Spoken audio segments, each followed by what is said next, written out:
Hello everyone, my name is Fermin. Sa video na ito, irereview po natin ang BDO Global Equity Index Feeder Fund. At titingnan natin kung ito ay equivalent o di kaya ay similar sa Vanguard Total World Stock Index Fund VTWAX.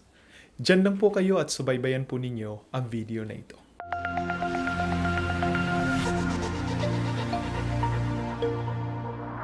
Ang goal natin sa product review na ito ay upang malaman if the investment product is equivalent or similar sa mga low-cost, broadly diversified index funds gaya ng mga Vanguard Funds. Kaya bahagi ng ating review ay ikukumpara natin ang BDO Global Equity Index Feeder Fund sa Vanguard Total World Stock Index Fund, VTWAX.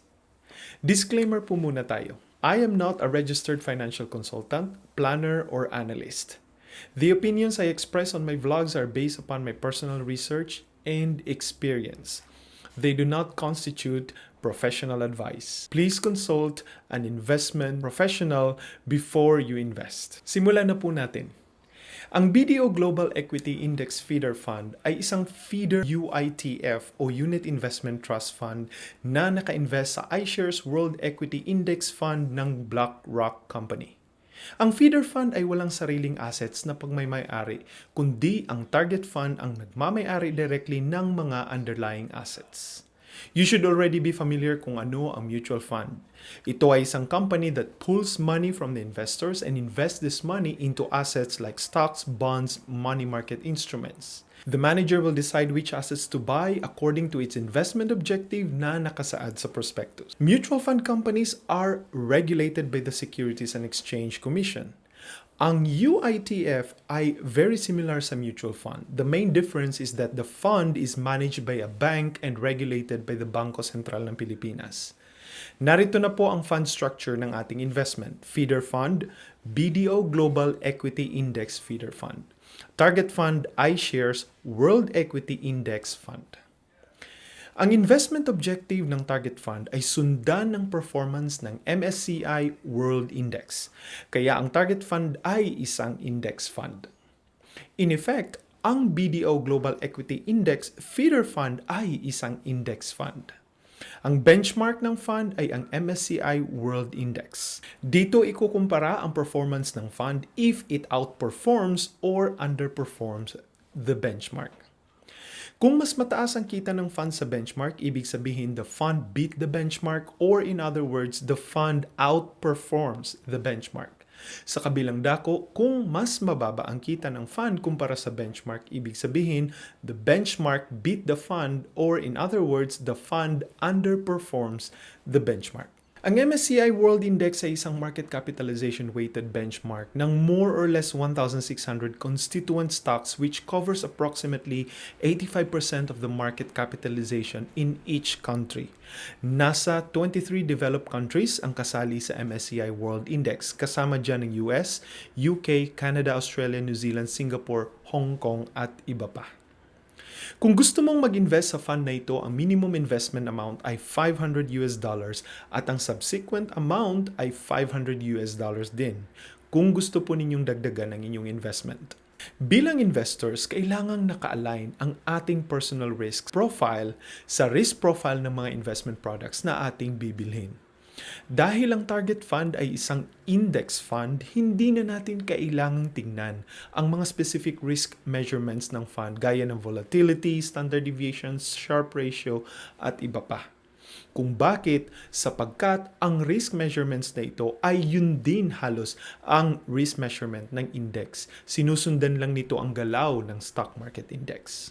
Mas applicable na titignan natin ang mga risk measurements na aming nabanggit sa mga actively managed mutual funds. Kaya masasabi natin na ang risk profile ng target fund ay halos similar sa risk profile ng MSCI World Index.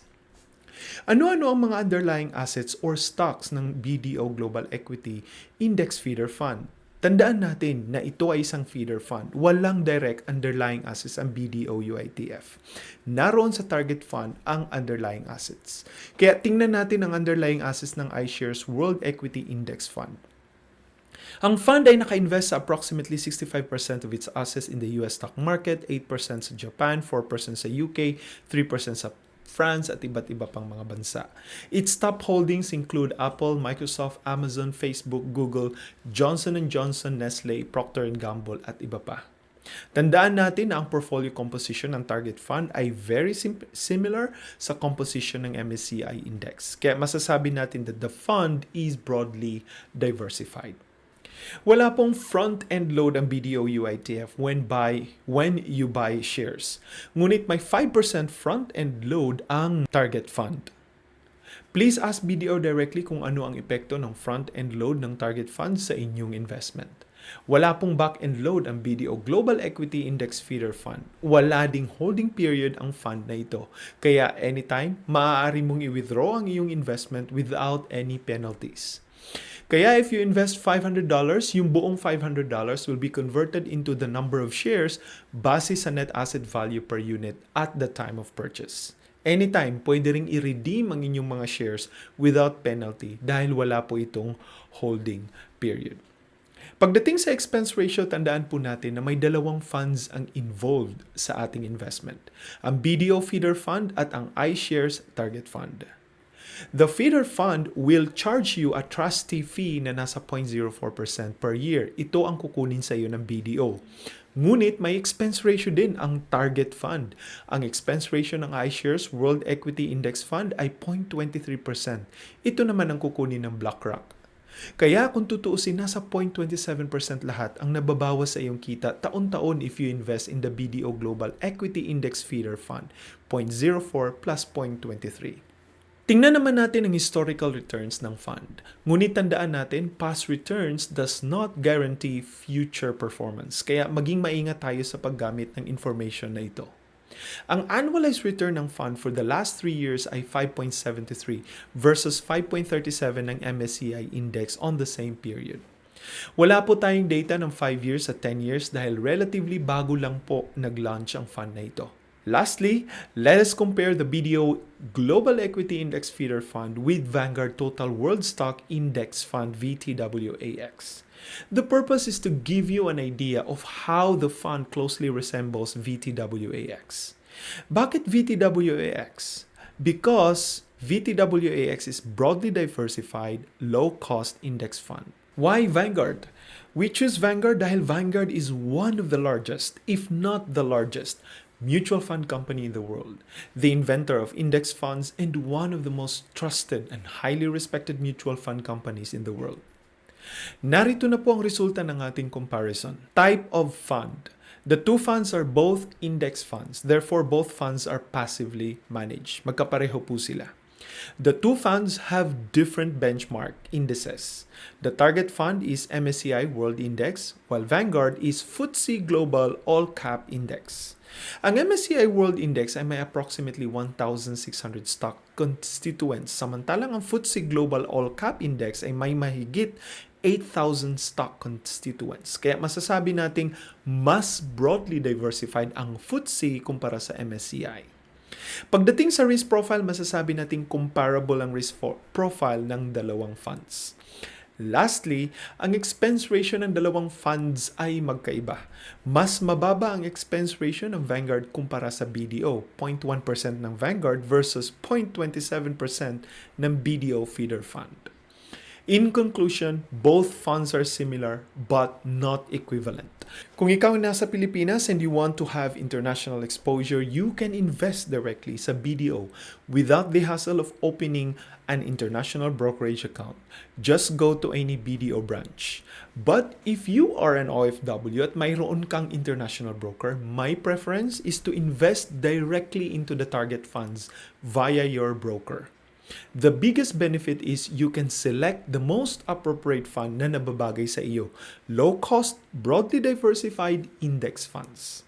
Sana nakatulong kami sa inyo sa pagpili ng tamang investment na nababagay sa inyong investment objective, time horizon, at risk appetite. If you have questions, let us know by posting your comments in the comment section below. If you like this video, give us a thumbs up, and if you have not subscribed to our channel, consider subscribing for more videos on budgeting, saving, and investing. My name is Fermin. Hanggang sa susunod, Maraming salamat po.